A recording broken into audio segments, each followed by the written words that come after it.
Hello friends, welcome to Delicious Kitchen. இன்னைக்கு நாங்க மிகவும் சுவையான patties ரெசிபி தான் பார்க்க போறோம். வாங்க எப்படி செய்யறதுன்னு பார்க்கலாம். அதுக்கு முதல்ல நீங்க என்னுடைய சேனலை புதுசா பார்க்கறீங்களா இருந்தா மறக்காம subscribe பண்ணி bell ஐகானை press பண்ணி வச்சுக்கொள்ளுங்க. இதுக்கு நான் மைதா மா 2 கப் அளவுக்கு எடுத்துக்கிறேன். கூடவே 3 மேசைக்கரண்டி அளவுக்கு பட்டர் சேர்த்துக்கொள்றேன். நீங்க மார்ஜரின் கூட சேர்த்துக்கொள்ளலாம். 1 டீஸ்பூன் அளவுக்கு உப்பு சேர்த்துக்கொள்றேன். சால்டட் பட்டராக இருந்தால் அதுக்கு ஏற்ற மாதிரி பார்த்து நீங்கள் உப்பு சேர்த்துக்கொள்ளுங்க. இப்போ இதை நல்லா கலந்து விட்டு கொள்ளலாம். பட்டரை இந்த மாதிரி மாவோடு சேர்த்து நல்லா பிசைந்து கொள்ளுங்க. இப்போ நான் இதில் ஒரு முட்டை சேர்த்துக்கொள்கிறேன். முட்டை சேர்க்கறதால அந்த பேட்டிஸோட மேற்பகுதி நல்ல சாஃப்டாக உங்களுக்கு கிடைக்கும். இப்போ முட்டையும் சேர்த்து நல்லா பிசைஞ்சு எடுத்துக்கொள்ளலாம். இப்போ இதில் நான் கொஞ்சம் கொஞ்சமாக தண்ணீர் சேர்த்து சப்பாத்தி மாவு பதத்துக்கு பிசைந்து எடுத்துக்கொள்ள போகிறேன். அளவுக்கு அதிகமாக தண்ணீர் சேர்த்து கொள்ள வேணாம்.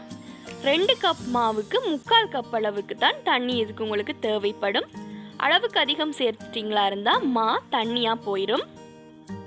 இப்போ நல்லா பிசைஞ்சதுக்கு அப்புறமாக கொஞ்சமாக எண்ணெய் சேர்த்து இதை நாங்கள் ஒரு அரை மணித்தியாலம் இப்படியே மூடி வைத்து கொள்ளலாம். அது அரை மணித்தியாலத்துக்கு இருக்கிற அந்த இடைவெளியில் நாங்கள் உள்ளே வைக்கக்கூடிய அந்த ஸ்டஃபிங்கை செய்து எடுத்துக்கொள்ளலாம். அதுக்கு நான் எண்ணெய் சேர்த்துக்கொள்கிறேன். ஒரு 3 மேசைக்கரண்டி அளவுக்கு எண்ணெய் சேர்த்துக்கொள்ளுங்க. கூடவே பொடியாக நறுக்கிய பச்சை மிளகாய் 3 சேர்த்துக்கொள்ளலாம்.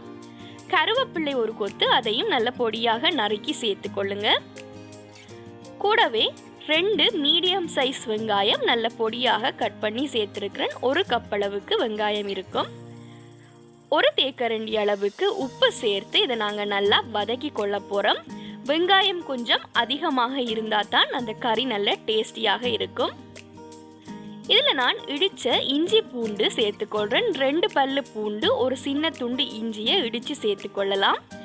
இஞ்சி பூண்டு சேர்க்க விருப்பம் இல்லாட்டி நீங்கள் அதை ஸ்கிப் பண்ணி கொள்ளலாம்.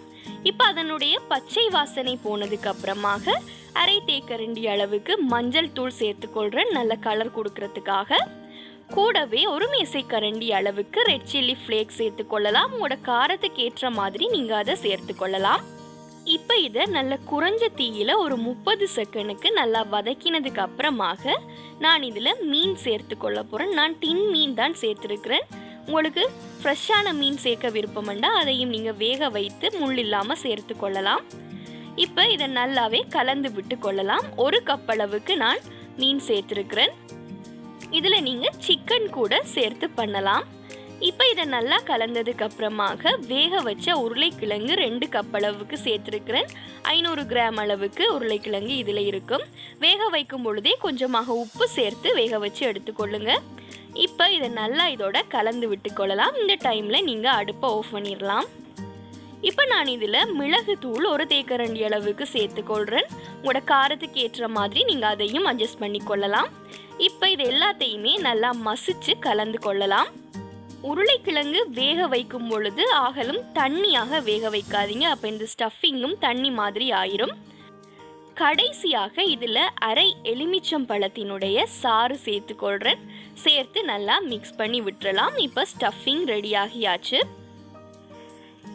இப்போ நாங்கள் முன்னாடியே பிசைஞ்சு வச்சுருக்கிற இந்த மாவு ரெடியாக இருக்குது. இதை நாங்கள் திரும்பவும் ஒரு 10 நிமிஷம் நல்லா பிசைஞ்சு விட்டுக்கொள்ள வேணும். அப்போ தான் நல்லா சாஃப்டாக அந்த மாவு உங்களுக்கு கிடைக்கும். 10 நிமிஷம் கட்டாயமாக நீங்கள் நல்லா இதை இந்த மாதிரி போல் மாதிரி பிசைஞ்சு எடுத்துக்கொள்ளுங்க. இப்போ மா ரெடியாகியாச்சு. இப்போ இதை நான் சின்ன போல்ஸ் மாதிரி பிரித்து எடுத்துக்கொள்கிறேன். கொஞ்சமாக மாவை தூவி நாங்கள் இதை பரப்பி கொள்ளலாம். மா தூவினீங்களா இருந்தால் உங்களுக்கு ஒட்டாமல் வரும். இந்த மாதிரி ஒரு பரந்த மேற்பரப்பில் நீங்கள் இதை வச்சு நல்லா பெருசாகவே பரப்பி கொள்ளுங்க. ஆகலும் மொத்தமாகவும் இல்லாமல் ஆகவும் தின்னாகவும் இல்லாமல் ஒரு அளவுக்கு இருக்கக்கூடிய மாதிரி, அதாவது நாங்கள் சப்பாத்தி மாவுக்கு எந்த அளவுக்கு தட்டுவோமோ அந்த அளவுக்கு நாங்கள் இதை பரப்பி எடுத்துக்கொள்ள வேணும். நீங்கள் இதை ஒவ்வொரு சின்ன போலாகவும் எடுத்து செய்யலாம். ஆனால் இந்த மாதிரி செய்யும் பொழுது எல்லா பேட்டிஸுமே உங்களுக்கு ஒரே அளவில் கிடைக்கும். ஸோ இந்த மாதிரி நல்லா பெருசாக பரப்பி எடுத்ததுக்கு அப்புறமாக இந்த மாதிரி நான் ஒரு பேட்டிஸ் கட்டர் வச்சு கட் பண்ணி கொள்கிறேன். உங்கள்கிட்ட மூடி இருந்தால் நீங்கள் மூடியால் கூட கட் பண்ணி கொள்ளலாம். இந்த மாதிரி சின்ன வட்டங்களாக கட் பண்ணி எடுக்க வேணும்.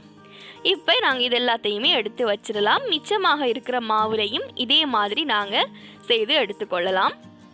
ஒவ்வொன்றாக செய்கிறத விட இந்த மாதிரி நீங்கள் மொத்தமாக கட் பண்ணி எடுத்ததுக்கப்புறம் செய்தால் உங்களுக்கு ஈஸியாக இருக்கும். இப்போ நாங்கள் கட் பண்ணி எடுத்துருக்கிற அந்த ஒவ்வொரு சர்க்கிளையும் கொஞ்சமாக பரப்பினதுக்கு அப்புறமாக நாங்கள் பண்ணி வச்சுருக்கிற அந்த கறியை இதுக்குள்ளே வச்சிடலாம். அளவுக்கு அதிகமாக வச்சிடாதீங்க, உங்களுக்கு க்ளோஸ் பண்ணுறதுக்கு கஷ்டமாக இருக்கும். ஸோ கொஞ்சமாக ஒரு மேசை கரண்டி அளவுக்கு வைத்து இந்த மாதிரி ஷேப் பண்ணி வச்சுக்கொள்ளுங்க. இப்போ ஓரங்களை கொஞ்சம் தண்ணீரால் நாங்கள் நனைச்சி கொள்ளலாம். அப்போ தான் உங்களுக்கு ஒட்டுறதுக்கு ஈஸியாக இருக்கும், இல்லாட்டி உங்களுக்கு ஒட்டி பிடிக்காது. ஸோ கொஞ்சமாக தண்ணீரை பூசினதுக்கு அப்புறமாக இந்த மாதிரி மடித்து நல்லா அழுத்தி ஒட்டி விட்டு கொள்ளுங்க. பேக் பண்ணும் பொழுது இது பிரிஞ்சு வராமல் இருக்கிறதுக்காக நல்லா அழுத்தி ஒட்டி விட்டதுக்கு அப்புறமாக இதில் நான் முட்டை கொஞ்சம் ப்ரஷ் பண்ணி கொள்ள போகிறேன். அப்போ நல்லா ஷைனிங்காகவும் கோல்டன் ப்ரௌன் கலர்லேயும் கிடைக்கும்.